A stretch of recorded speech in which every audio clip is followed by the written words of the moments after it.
You can grab these tools out of your own toolkit and self-soothe in the moments that you are triggered so you don't blow up.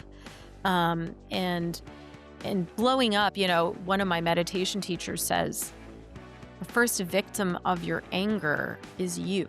Welcome to Climbing the Corporate Ladder Without Breaking a Heel. I'm your host, Dr. Cynthia. With over 30 years in the corporate world as a single mom, cancer survivor, and often the only woman in the C-suite, I understand the balancing act high-achieving women face. Now an executive coach and international speaker, my mission is to embolden every woman in the C-suite or on the rise to claim her agency and challenge the norms holding her back. Tailored for ambitious professional women, this show features candid conversations with powerful business leaders sharing their real stories of success and failure. If you're ready to look up and step up, you're in the right place.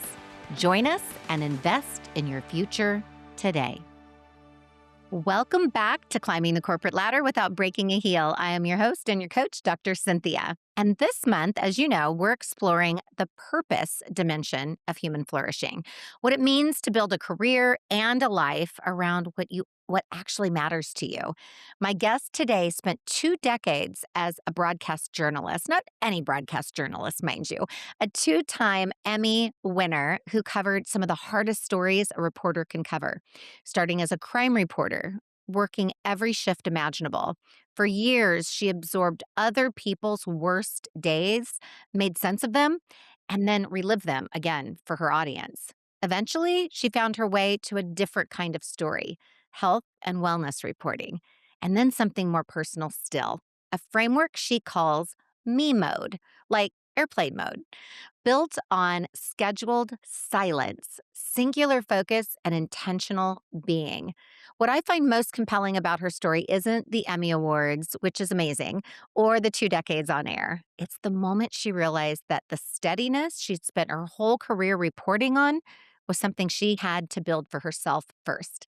Please welcome Sonia Azad. Sonia, it's so good to have you. It's really nice to get to talk to you. Thank you so much. Yeah. So I am not a Emmy Award winner, but I do have an undergrad in broadcasting. So I spent a very small stint of my very early career in that space. And so I have a lot of affection for the industry, and it's really exciting to get to speak with you today. Thank you. Yeah, it's been quite a ride and an industry that's changed quite a bit. So Yeah. we can talk about anything you want to talk about. Right, absolutely. Well, what I want to start with, because we talk so much about purpose, and we'll sort of thread that throughout today's episode, but I was so taken when I was reading about the impact of being a crime reporter. I had never actually really thought of that, and the unimaginable stories that I'm sure you dealt with. Currently, there's a story about a woman in the news that killed her 3 children, and what they're suggesting is some postpartum, et cetera. And I thought of you. I was listening to that, and I thought, gosh, having to listen and take it all in and absorb it and then bring it back. Talk about that time in your life and the impact that that had on you as a young journalist. As you were describing the current case, Yeah. there was a case in Houston that I covered, same thing. Um, so, you know, I guess speaking about purpose, I really did come into broadcast journalism with the idea that that was my purpose, and it truly was.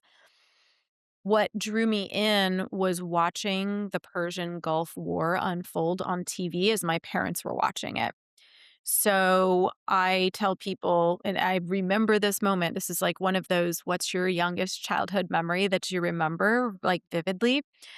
I was watching TV. I'm seeing these reporters embedded um, on site. And I thought, if they weren't there to show us what was going on, how would we know the truth? And I said, I want to do that. I want to be that person who shows people what's happening. And of course, when you're that young, you just want to be a helper. That's the goal. And That's why I went to journalism school, and I did it the TV route because that's what was modeled for me. I saw Mm, my parents taking in news from the television more so than a newspaper. Um, and I was in theater and dance and very, like, performative and never right. afraid of a camera, so okay. So studied journalism, did the whole thing, um, and only after this crime reporting stint that lasted way longer than I ever thought it would, did I recognize there's something such as reporter PTSD. And Mm, the New York Times, I think it was, wrote an article about it years, I mean, decades ago at this point. But I read that article and I was like, I think that's what I have. I think that's what's happening because what people don't realize is you are on scene and on site. And so you're seeing things that nobody else sees. You're self-editing and self-censoring because we cannot show certain things on camera. We cannot say certain things on television or in our scripts sure. to protect the investigation. I mean, this is stuff we learn, right? So in addition to that, you might have to rewatch video over and over and over. You might be out there for 12 hours, but the viewer's getting 2 minutes of it. And then you follow up on the stories, and then you get hate mail from it. And then you might get some death threats from it. And I mean, there is like a cascade of unknowns to the viewer or to the person on the other side of the screen Hmm. that you're reliving over and over. And when I was a crime reporter in Houston, I started to have nightmares about people killing my dad. And that's when I knew, like, this is really getting to me. And it's that specific. So Wow. it's I don't think that we hear about it enough. I don't think that we have learned about it enough. I'm not even sure how well it's been researched, but there's got to be an element to whether you're embedded in conflict zones or you're on crime scenes every day. I mean, we were friends with Right. the firefighters and the police officers. And, I mean, these are the people who it's like them, us, and, the ER doctors who see everything. Right. You're creating such a mental visual because I'm thinking about, I was on scene within 24 hours of the tornado that demolished the hospital that was in the health system in Joplin that I was responsible for, and helping all the survivors for weeks and weeks after that. That one experience was so impactful, and you're talking about that is the norm. That is over and over again and one tragedy and then the next. And the other thing that was so fascinating as you were talking is your self-editing for all the reasons you mentioned, but also because there's only so much the audience can and should be consuming, right? So, um we're not nearly as audience members seeing and hearing the depth of I think it's getting more and more liberal in terms of what they're showing Well, these days. especially now with social media, right? You see unedited, uncensored video all the Right. time. And even the stuff that you cannot, because of FCC regulations, show on television, people are seeing on different screens. So, yeah, it's Yes. quite damaging. I mean, imagine seeing unedited stories of tragedy every Right. day. Right. It's a lot for the human brain. That's a lot, absolutely. So, we talk a lot about signals. So, when you are out of sync, out of alignment, and I know alignment's a big part of your current work, which we'll get to. I am a big believer that our body tells on us first. Sometimes before we can even sort of logically rationalize, like, this is what's going on and this is why I'm having these awful nightmares or whatnot. What was the point that, and maybe it was a hindsight moment, that you started to recognize the signals that that work was having a detrimental impact or was no longer a great fit for you? It's a really, really good question that you asked because as I think back, I was in my 20s and early 30s, so I don't think I heard the signals as loudly as I would now in my Mhm. 40s, like Right. we listen in a different way now. We're like, oh, I'm inflamed. What's going on?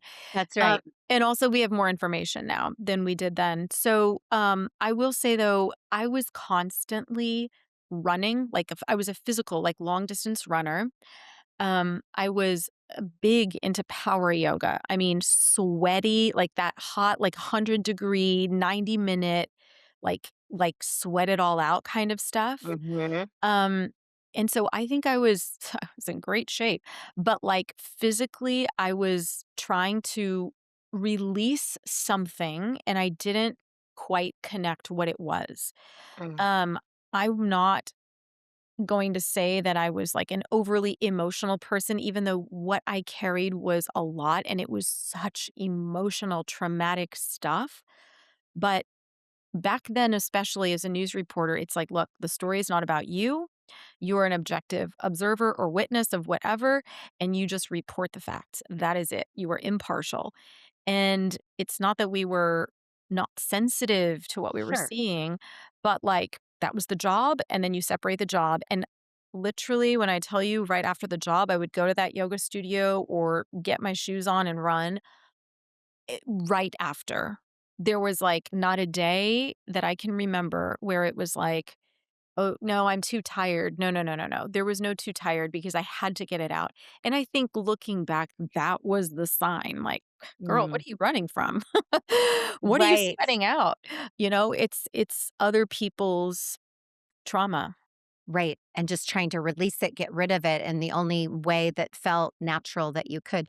What was the moment, and perhaps it was a specific moment or it was a culmination of things where you made the switch to health and fitness? Because it seems, given that you were a runner and into yoga and all the things, that certainly seems like a natural, switch, but was there something that occurred specifically? Oh, yeah. It was a combination, and I'm not sure if I've ever talked about this like this publicly, but it was two things. Number one, I was crying on the way to work, and you always hear women talking about, especially women, I'll say, because I work with a lot of women, like, Mhm. oh, that point where I'm just crying in the corner, and I'm like, oh yeah, that was me. Yeah. I was crying on the way to work, like, I just don't want to do this. I just don't want to do this. But then you would, like, walk in and do it, right? But at the same time, we, had a switch in leadership, and our news director didn't renew my contract, and that's the part I don't really talk about a lot Yeah. because it feels like a failure, and it's also like I was reporting in my hometown for 7 years, and what? I was excelling, and I was doing everything right, and how dare you? Are you kidding me?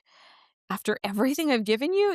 That was the energy, and I even wrote handwritten thank you notes. Thank you for, to that person, to her senior, manager. None of I don't think any of these people are there anymore, but anyway, um, I left respectfully, um, but I remember something she said to me because I think I was, like, in her office, like, "What? Me?" Um, she's like, "Sometimes you see potential in people and they just need to be let out of a cage." And I was like, this feels like, not that, but okay.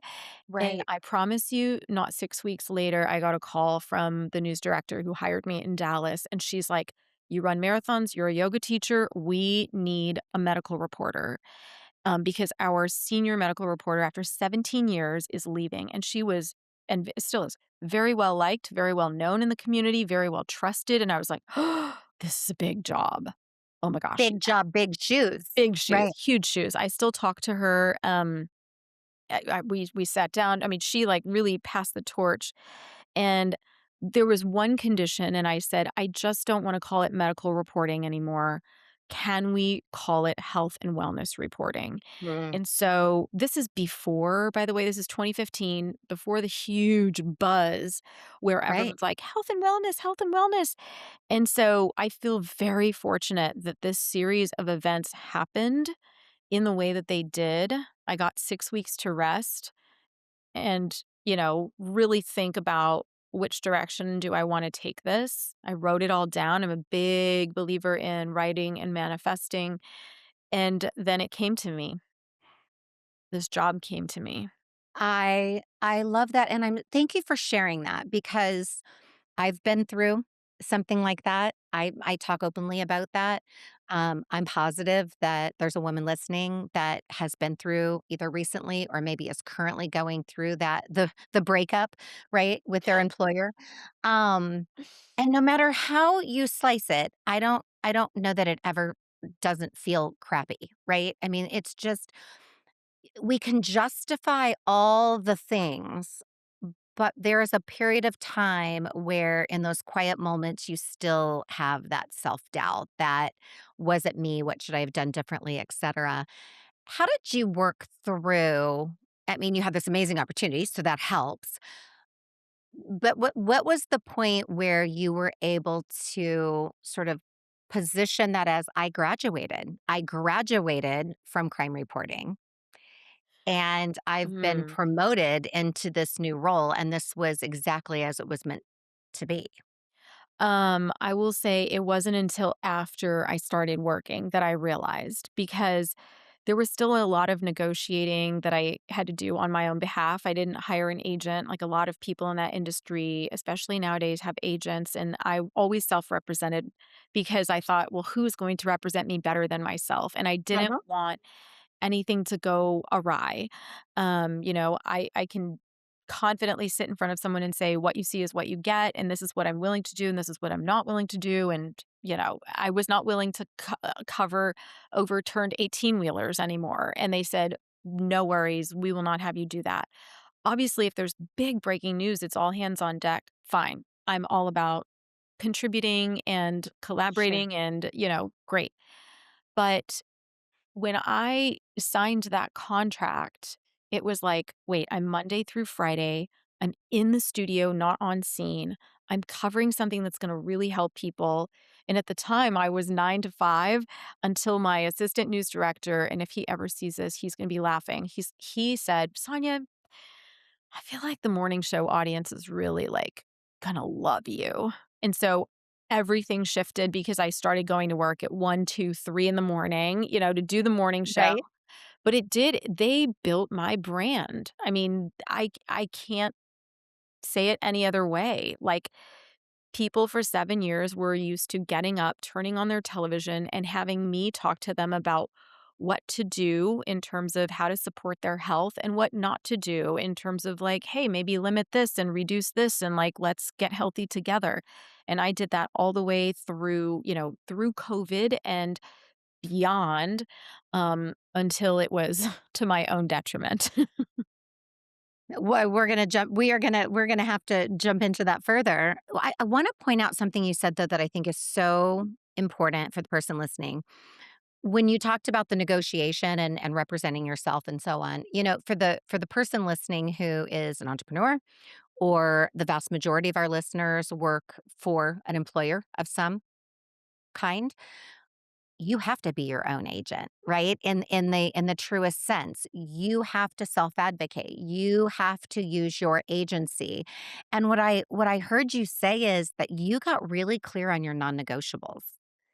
So when you went into that, there was it sounds like that from everything you learned about the time that you spent, the 7 or so years you spent as a crime reporter, reflecting on that, you were able to say, I'm excited about this. It's a big job. It was all the things, but here are the things I have to make sure are not going to be a part of this.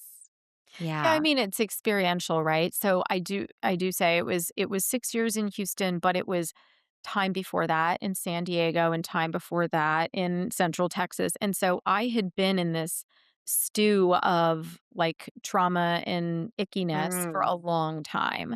got it. My first day on the job in San Diego, I covered a triple murder. Like, you just do it, Right. right? And so, yeah, and I didn't wanna do it anymore.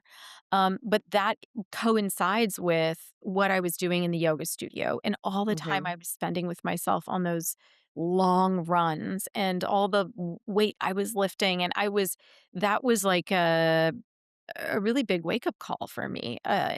You spend time kind of cycling through all of this stuff in your head, and that was my vehicle. My body was really, speaking to me in a lot of ways, and I was like, the more time I spent with myself and with my yogic studies, with my teacher, I was like, can't do this. Can't do Right. that type of reporting. Let me swing over here where I'm really feeling aligned and do it Yes. this way and see how it feels. So I was willing to go, okay, maybe not this, but this.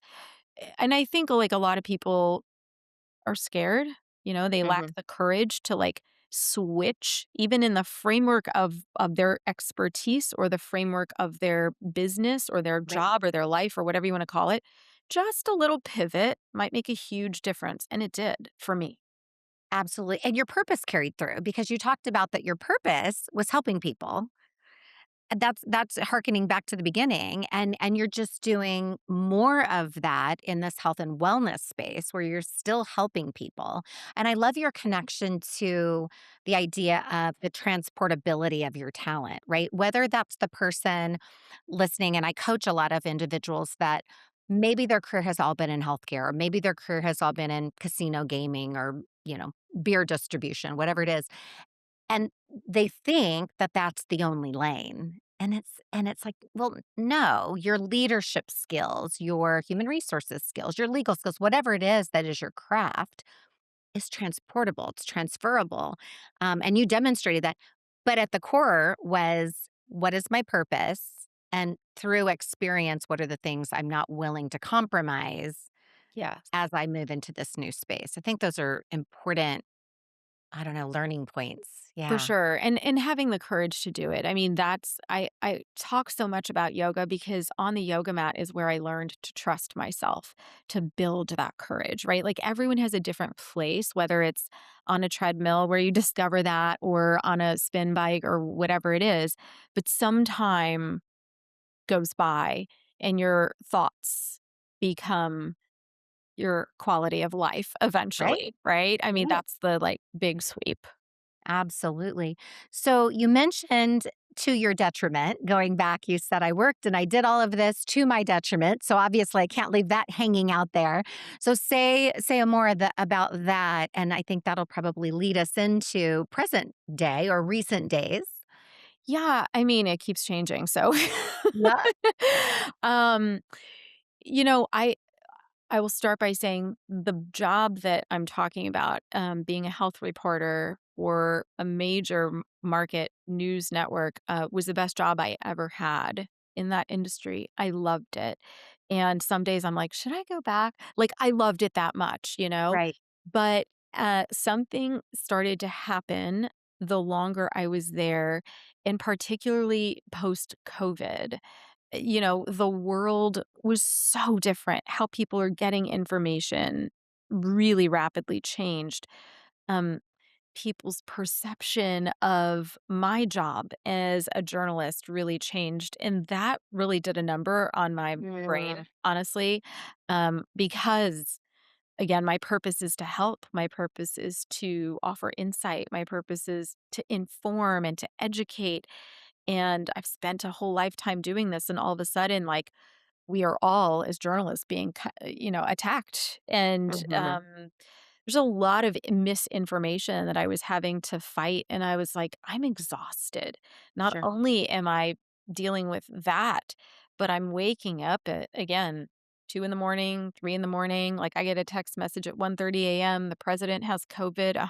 Okay, I got to go. Like, there's no room for, okay, I'll wait for 6 hours and somebody else is going to take care. No, like, I am the person. Right. So, you know, and I talk about the nature of the audience, but also the nature of the newsrooms changed. So I went from having a dedicated videographer and producer to like I'm the health unit basically. So I really leaned on my colleagues at ABC News in New York who were fantastic. Um but I was the one for like an entire market it felt like to carry the burden of having the information, and it was so rapidly changing and there were so many opinions and so many questions. I mean, if I could open up my inbox and like show you the questions that people were asking me, it was out of desperation. And Mhm. I'll say on the record, like, there's no time for family, relationships, anything outside of that because I felt like a responsibility, a duty to these people. Sure. And so that over time just became a lot. And I was again 40, then 41, then 42. I'm like, yeah, I can't do this anymore. Can't do it anymore. And you talked earlier about what was the intersection, what was the time, Right. and the thing that happened in that period of time also as I'm getting more and more tired, I'm teaching more and more yoga at this point, and I'm leading retreats. And these retreats are just ballooning. I mean, groups of 14 went to groups of 35.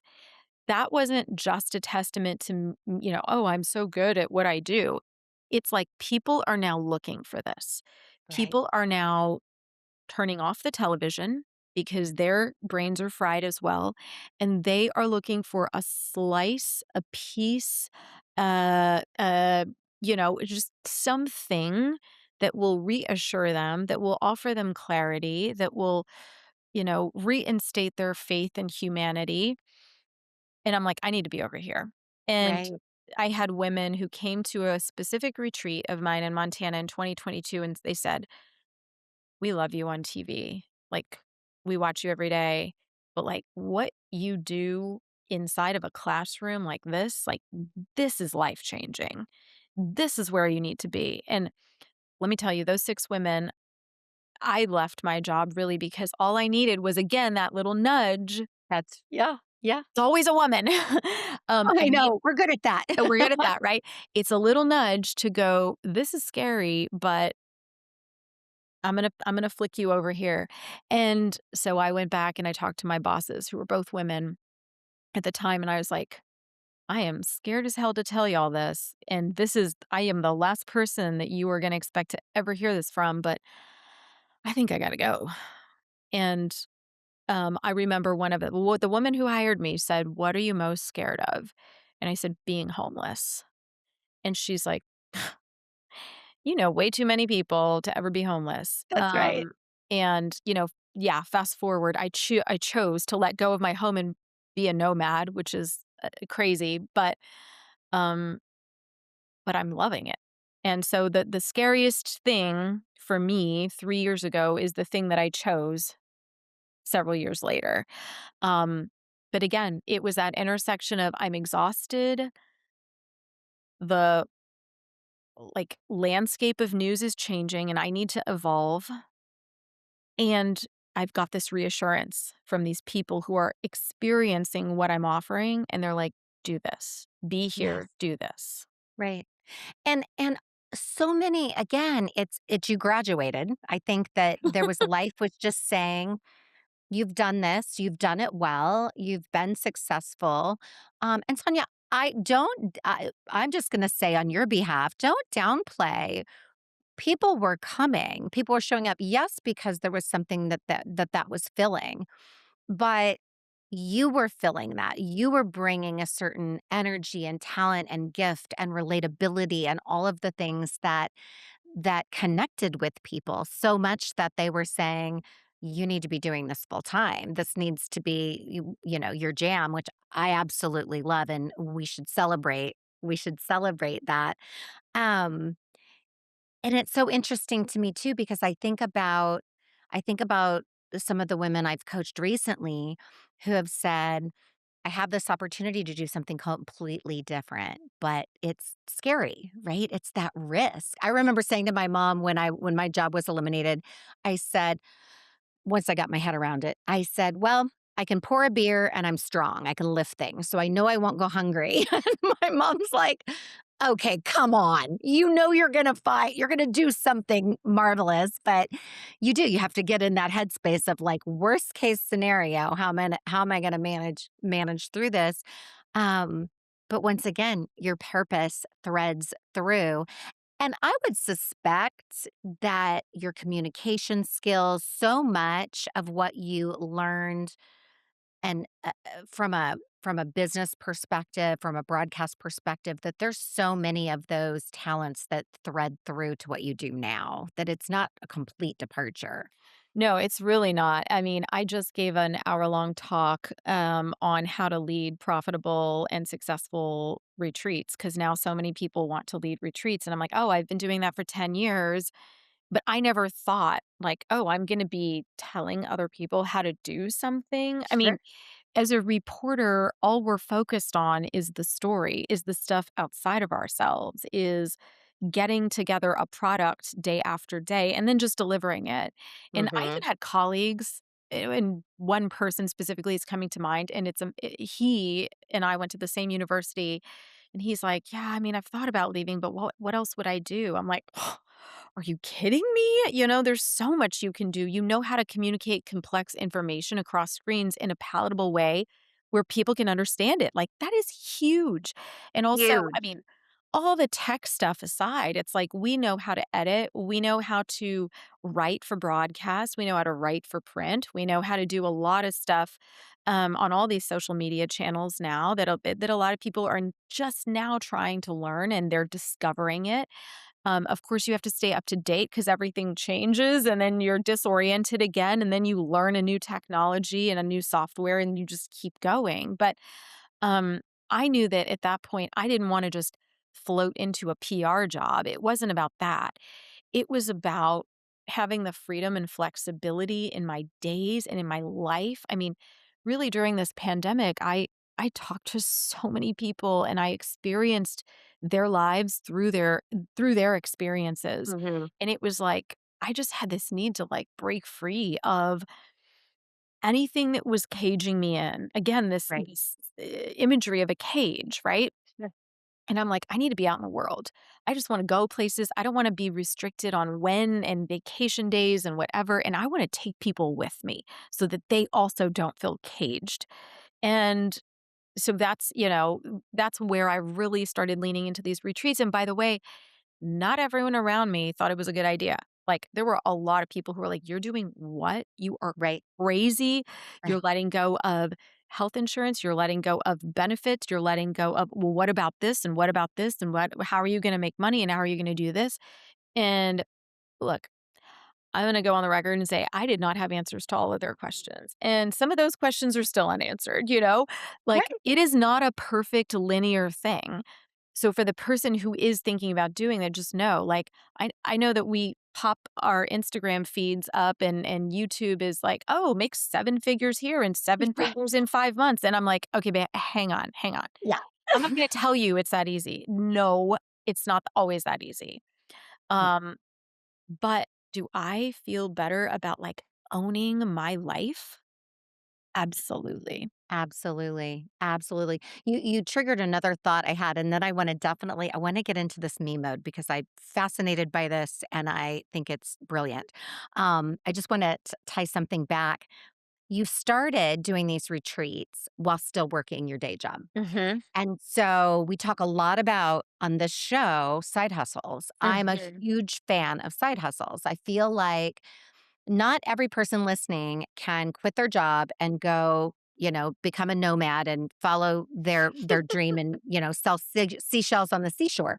Um, However, there's ways to start dabbling. There's ways to start, I'm gonna, start creating stationery, or I'm gonna knit booties, or I'm going to my sister is, a trauma yoga certified, and she does yoga, and, she is I don't think it's called a life coach, but in the spirit of very much around potential and results and healthy living, and she has a day job.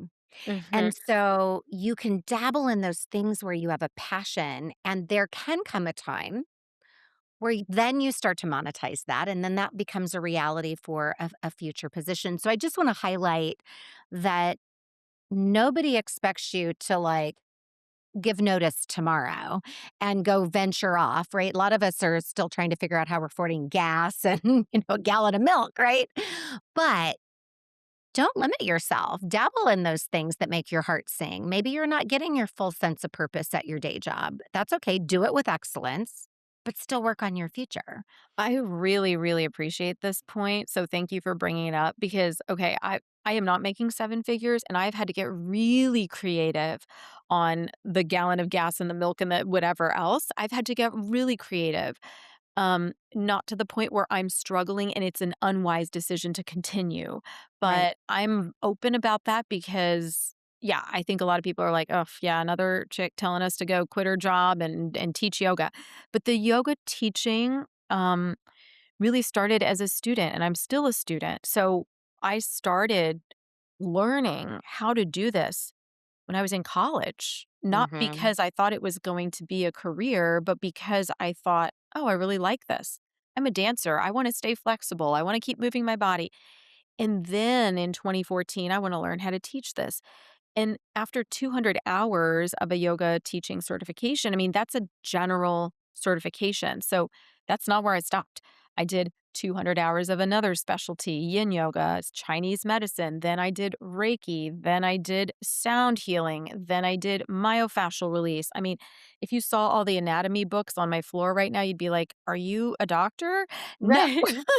But like, I am so interested. I love this stuff. If I Yes. could be a lifelong student, I totally would.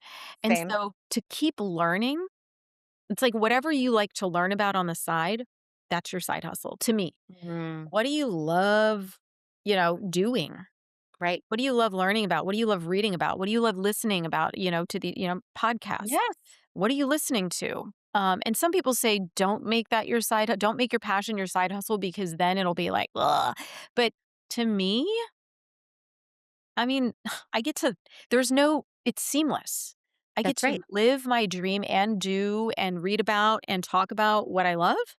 Exactly. No I'm a brainer. big fan of follow your passion because as long as your passion aligns with your natural talent, right? If you're naturally good at it, spontaneously, consistently, you do it with excellence and it makes your heart sing, do that. And if you can monetize that and do what you love for a living, it won't feel like work, right? Mhm. So, big, big fan of that. I want to jump into you've created me mode. And when you and I had talked, I was just on an airplane yesterday coming back from a client trip to Boston and putting my phone on airplane mode and thinking about our chat today. And I was like, it's a great metaphor. It really causes you to pause. Talk us through me mode, Okay. So I want to tell you how I came up with this please. because there was a lot of thought that went into what should I call this? What should I call this? And it came to me because a friend of mine um, called and left me a message as I was hiking in Glacier National Park last summer. And I didn't have cell phone reception in the park. And I thought, this is so great. No one can reach me. It's like when you go on airplane mode, no one can reach me. I'm not one of those people who connects to Wi Fi on the airplane. I liked being unreachable. This is my time. And often, for a lot of women in particular, it's the only time when you're unreachable, when you're on airplane mode. And when I came out of the park, all the messages started ding, ding, ding, ding, ding, ding, ding, ding, ding, ding, ding. And I'm like, listening to the audio notes, reading the text messages, and now my mind, my brain is thinking about and flooded with all of these problems, frankly, that other people are having, and how am I going to help to solve them? Yeah. And the friend I'm talking about, the message she left was, oh, I'm sorry, I'm just now getting back to you. I've been in mom mode and then I was in work mode and I was like, I said out loud to myself in the car, girl, when were you on me mode? And I was like, that's it. It's me mode. And a lot of times you will hear people say, like, we need to come off of me mode. Now I'm starting to hear it more and more and come into we mode.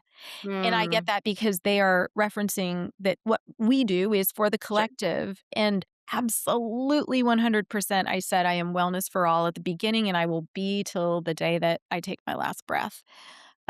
Because I do believe wellness should be for all. However, Right. um, wait, where does it start? If I am depleted, what am I drawing from?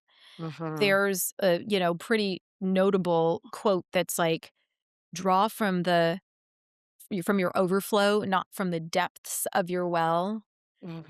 Yeah, I mean, if your well has run dry, and for a lot of women who I work with, their well is all the way dry by Right. the time I see them. So what do we have? We've got nothing. They're drawing from nothing. And so that's where resentment builds and that's where Mhm. burnout comes from. And, again, you're overworked, overstimulated, and overcommitted. And so me mode is a very, very simple framework where you put yourself literally on airplane mode and you give yourself 5 minutes because I know people don't have an hour a day. Mhm. Now, 5 minutes may start with a one time 5 minutes in the morning, and maybe you do some breath work. And this is where I have the tools to share with you. Well, why 5 minutes?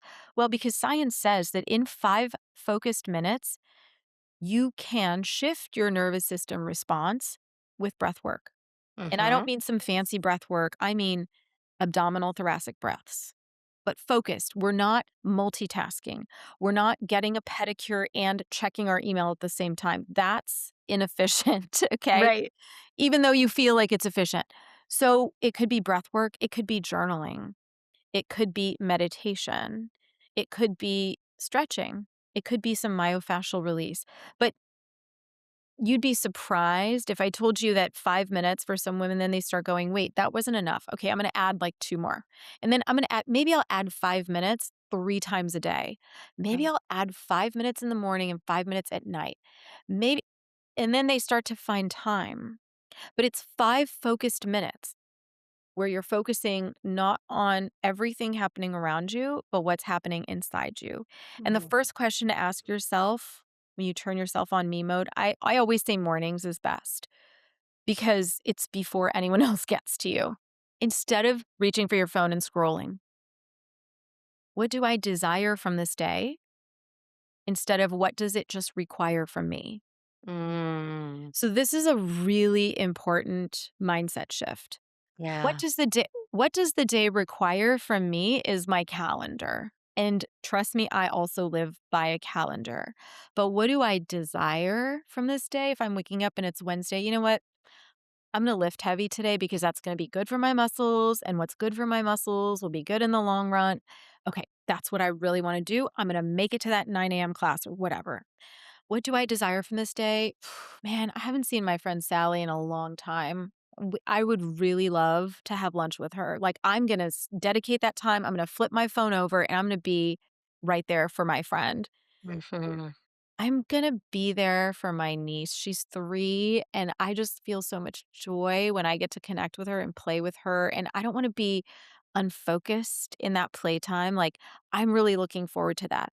So whatever that thing is that you wanna do, it doesn't have to be productive and just for you, but what is it that you get from that? I wanna feel joy.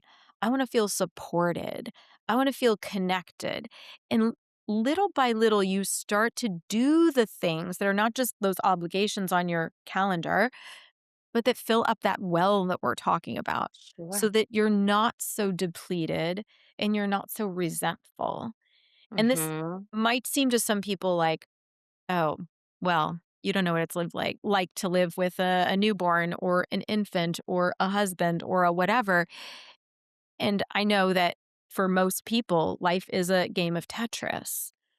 But I care for a lot of people, and it's this common theme of not feeling like you are cared for that Right. is the problem, and we're waiting for somebody else to notice us, to pay attention to us, to support us, to listen to us, to love us, to whatever us, and that's coming from within.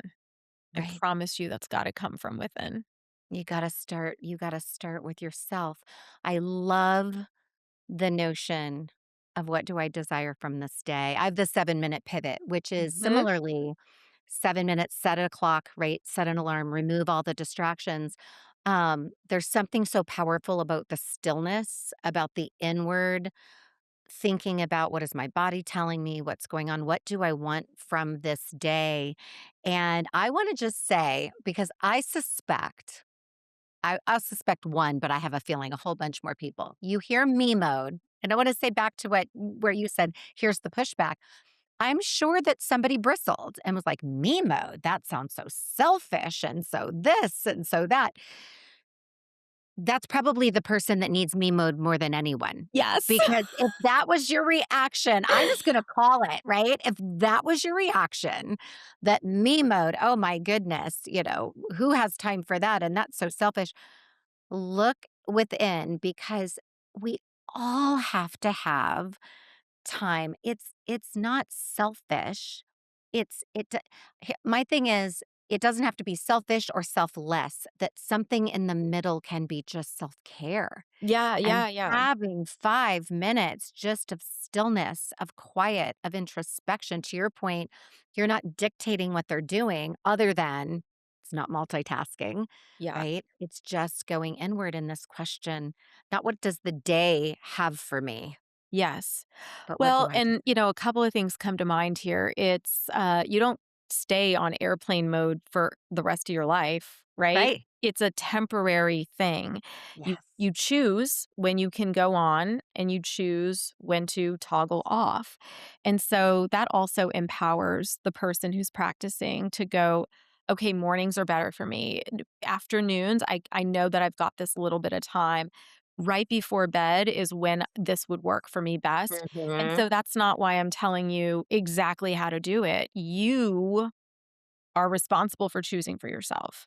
Yeah. And that to me is most empowering. And also, when I think of this in terms of physical anatomy, physiology, it's like, when your knee starts talking to you, but you don't pay attention to it, and then it becomes a bigger problem, and then a bigger problem, and then a bigger problem, and then, oh my gosh, you can't move it, and we Right. gotta like intervene with, medical attention. It's kind of like that. For the person who thinks that it's selfish, it's like, what's going to happen if you really never stop? And Mhm. sadly and unfortunately, people my age, women in their, early to mid 40s, I've seen what happens, and it's not good. I mean, this is why we've got people who have just total breakdowns, nervous system stops, Mhm. and, um, it nothing good comes from only giving, right? We That's have the balance of yin and yang, the balance of give and take, the balance of masculine and feminine within each of us. Not to get like too woo woo. That's why I sure. paused. I'm No. like, I don't know Yeah. if your audience is going to be like, oh, this is a little too much for me. But this balance is what we're aiming for. And Sure. so to say me has been such a shameful, dirty word for women because, oh, we're supposed to give, give, give, give, give. And what I've seen is the back end of that, and it's really sad, to be honest with you. It's very sad. I mean, I have, shared publicly that so I was a breast cancer survivor. I was diagnosed, technically, they saw it at 40. It was diagnosed at 41. Best physical health externally, right? Working out with a trainer, all the things, very demanding job. I truly believe in hindsight, it was stress. My marriage was struggling. I was working a lot of hours. I was very on all the time. Melissa Gonzalez is a guest we're having on the show the same month. And she kept ignoring a lot of her digestive health and things that were really showing up for her until she ended up in the ER Oof. and surgeries and a lot of recovery later that she had just put off because, again, she was pouring into everybody else, not taking time to listen. What are the signals? What is my body telling me? I want to pull this kind of all the way through. I'm thinking about the person listening who maybe is feeling the feels that you were having all the way back to your crime reporting days, the person that's listening that says, "No, I'm not a crime reporter, but I feel like I am absorbing so many other people's trauma, pain, whether they're caring for aging parents, whether they have children, whether they have special needs individuals in their family, troubled marriage, who knows." What advice for that person and how can me mode sort of be integrated into their taking all of this on? What do you wish you knew what back then that you know today that you would have been able to, beyond running and yoga, address all of that? Well, the first thing that comes to mind is I wish I knew it didn't require a ton of time or money or fancy memberships or equipment. Like, I Mm, think, you know, speaking about finances and financial burdens on people, and when they're already trying to do so much, it's like, look, maybe a retreat is not possible for you right sure. now. I'm not going to just say, like, oh, everyone should be able to take a week off of work and fly to Japan. I mean, that's not the reality for some people.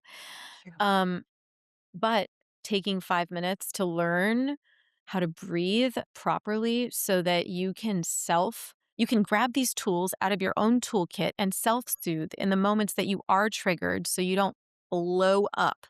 Um, and and blowing up, one of my meditation teachers says, the first victim of your anger is you, Mm, right? So, and it's true. If you really think about it, a lot of times getting angry or all of these explosive emotions, we are harming ourselves by engaging and reacting instead mhm, of responding. And so the meditation is the same thing. If you want to learn patience, you meditate. If you need nervous system regulation, you learn how to breathe. If you have chronic physical aches and pains, you learn how to roll or do yoga or whatever.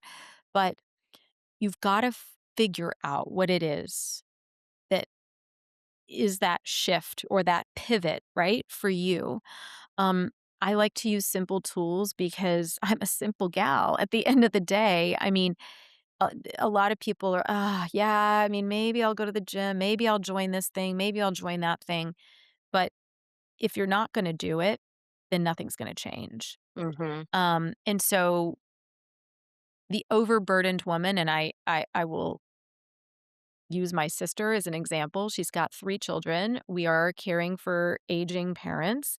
And she is in a special needs educator role. And so she has a lot of balls that she's juggling. And leaning on helpers, has been key. She's very lucky, but not everyone's in that position. She wakes up early and goes to the gym because that is her only time from the moment she wakes up to the moment that everybody goes to sleep. And she's usually the last one to go to sleep, right? right. Um, but again, maybe that 5 a.m. alarm clock is not your jam, but you've got to find what is. Yeah, So, find your thing. yeah, Yeah. find your thing and make the time for yourself, whether it's 5 minutes or 7 or 20.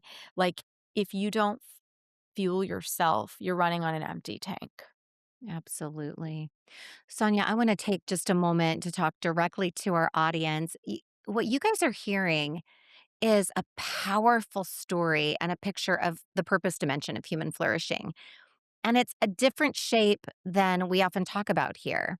Sonia didn't drift because she lacked direction.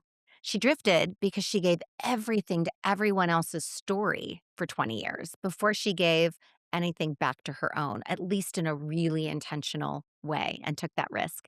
That's its own quiet kind of drift, staying so busy carrying other people's weight that you never notice you've set yourself down.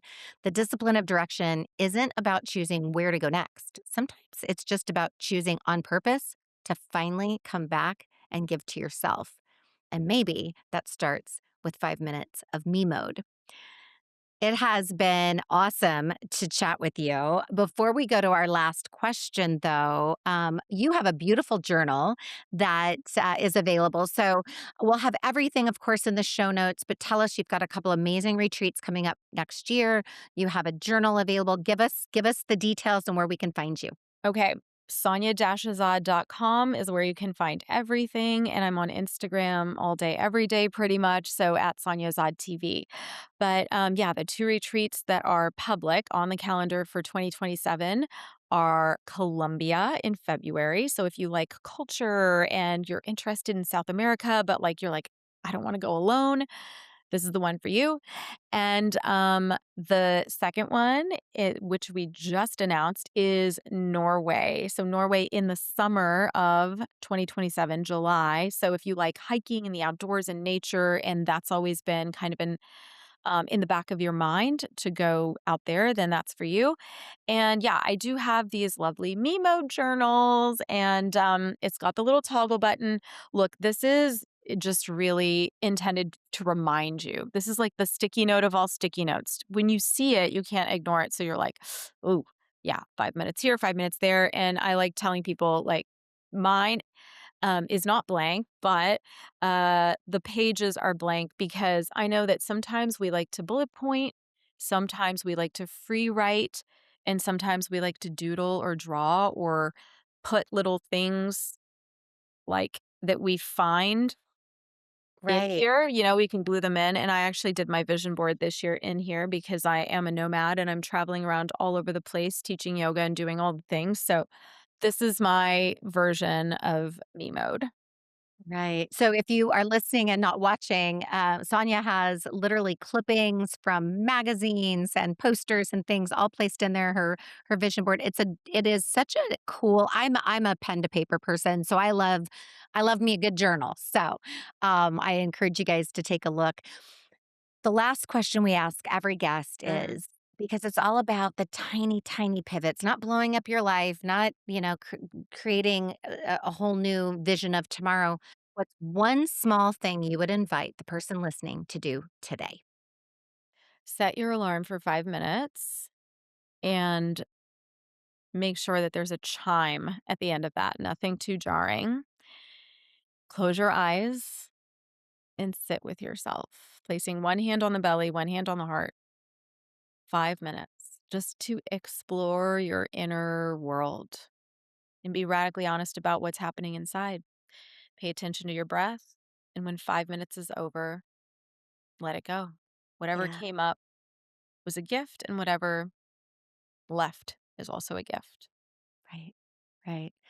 Oh gosh, I really encourage everyone listening to do that. I started, my kids get tickled because I was such the corporate woman for so long. And I've started to really get into breath work and meditation and yoga, which I used to hate because I thought it was too slow. No offense, but I'm loving it now. I'm learning a lot about myself in those quiet, still moments. And it's a work in progress, right? I'm still learning so much every day, and having those moments to just be quiet and at peace and go inward. As woo-woo as that might sound to some of you listening, I will tell you it has dramatically improved my health and well-being and my perspective, and I think in a lot of ways my joy. So, Sonia Azad, you are a gift. Thank you for carrying your purpose through. Thank you for the heavy lifting you did early in career and how you've taken all of that experience and energy and wisdom, and you're pouring into so many people as you travel all around the world. I am so blessed to have met you and for our paths to have crossed. Oh, likewise. Thank you so much. I hope that this helps some women out there just feel empowered to pour back into themselves because I know people just give, give, give all the Yeah. time. So, yeah, it's my pleasure. Well, thank you. So that's a wrap. Until next time, don't forget, I've got you and you've got this. Congratulations on choosing to invest in yourself. I know your time is precious. Thank you for spending it here with me. I believe in helping you look up, step forward, and fully realizing your potential. If today's conversation resonated, I'd be so grateful if you'd rate and comment on Apple, Spotify, or wherever you listen. And if you know someone who would benefit, please share this episode with them. Let's stay connected. Visit me at dr-cynthia.com, and you can find me on all the socials at Dr. Cynthia Bentzen-Mercer. Until next time, remember, boldly start working on your future today.